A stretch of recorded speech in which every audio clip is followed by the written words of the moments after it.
So the houses that did survive, have you heard that the mayor is now forcing them to leave the homes that were not burnt down? Here's the proof. This Lahaina shit is insane. I have a friend who lost his home. He lost everything. But this isn't for him. This is somebody else by him. They didn't lose their home. But they're about to. Because the mayor is evicting the entire fucking building. Some of the only people that still had homes. And they're evicting them. They have 45 days. Pause to read why. This is from the fucking mayor. Read it. Chances are this landlord got paid off very well. And they have till September 31st to evacuate and vacate their homes and just get the fuck out, basically. They're welcome, it says, to leave before then. So these are the last people on this island in this little area that have a home still, and they're kicking them out of it. I hope this is the straw that breaks the camel's back for this whole fucking country. I know we all see what's going on. I know what we're talking about, what this is. We all see it. We all see it.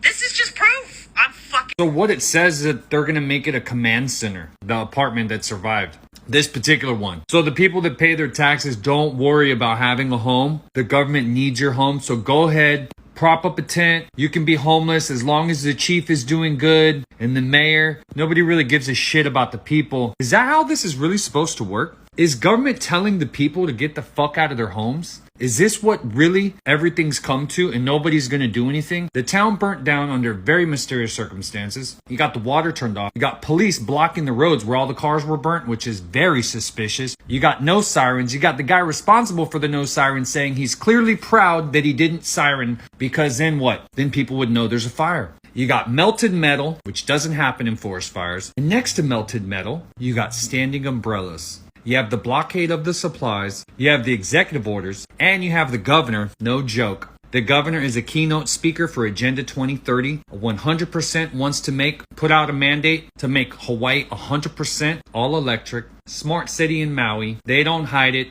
He literally says he's pushing Agenda 2030. Right here, you want to see? There's the governor already trying to acquire the land. Seems like they're doing it, right? Even if your house did stay up or your apartment stayed up, they're acquiring it. Here it is, Governor Josh Green, touting his sustainability accomplishments at the United Nations Economic and Social Council, which is taking place in New York City, July 12th through 19th. That just passed. The first state to mandate 100% renewable energy for electricity, said Governor Green. He's the keynote speaker at the United Nations. The speakers, as the governor is the keynote speaker. Governor Josh Green was the keynote speaker for the United Nations. Agenda 2030. He literally says it. United Nations Agenda Sustainable Development for 2030. It's right there. These are the people they're bringing together. More than 40 presenters from around the world. And they're implementing the United Nations UN 2030. It's literally the Great Reset. Right here in Hawaii, on Maui, you could see by everything playing out, they're not bullshitting, people. So it is up to you and it is up to me, and we the people. We have to say no. We have to step up and we have to stand up for Maui. A long time ago, Maui was stolen from the people and the monarch. It was taken over by businessmen.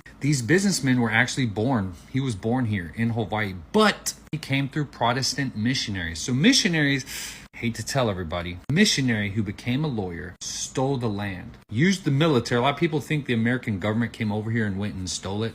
It's not what happened. Grover Cleveland was the president at the time when all this played out, and he said, hell no. He sent an investigation team out here, found out that it was illegally occupied, and he kicked their annexation down. They had to wait till the next president to get that stuff pushed through, because there is an actual shadow government that runs the country. It's just the way it works. The proof is in the Federal Reserve Bank. For those of y'all have eyes to see, you can see how the Federal Reserve Bank enslaves everybody, because they print up money and they make you pay it. The people back the Federal Reserve Bank through interest, through taxation. 100% illegal. Whole system set up this way. The corporations in America called Washington, D.C. has taken over everywhere because they have the same Federal Reserve Bank owners in every country. This is called debt slavery. Most people don't realize they're slaves without chains. Now you're starting to see that they're not playing and they're letting this chains show now. Get out of the property, we'll burn it down, no siren, no water. They even cut the water off for the people. They literally are doing whatever they want and they think they're going to get away with it. But this time, they're not.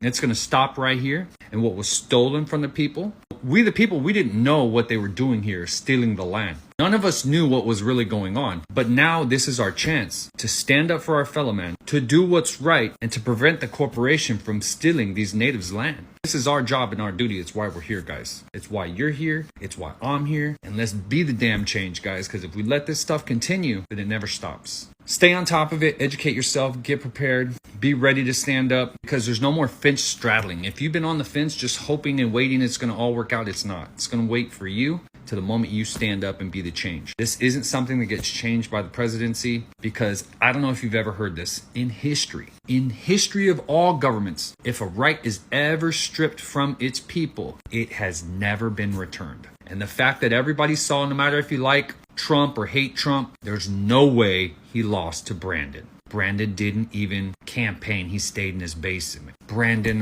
can't hardly speak. It's impossible, dude. And yet the people allowed that to happen because there was never an uprising to make sure it was fixed. That is a loss of a right there. Fail to action, loss of a right. We're not getting the right back. Like, the right is never coming back until we're like, no, we're taking this shit back. And it doesn't have to be ugly. It has to be unifying. The people have to come together, and that's literally all it takes. It takes one agenda, one accord, one people standing up together against these elite globalists like Governor Green and his Agenda 2030. That's what it takes, because they're not going to stop until we say so. So this is our job, guys. Be the change you want to see. Stay natural, right?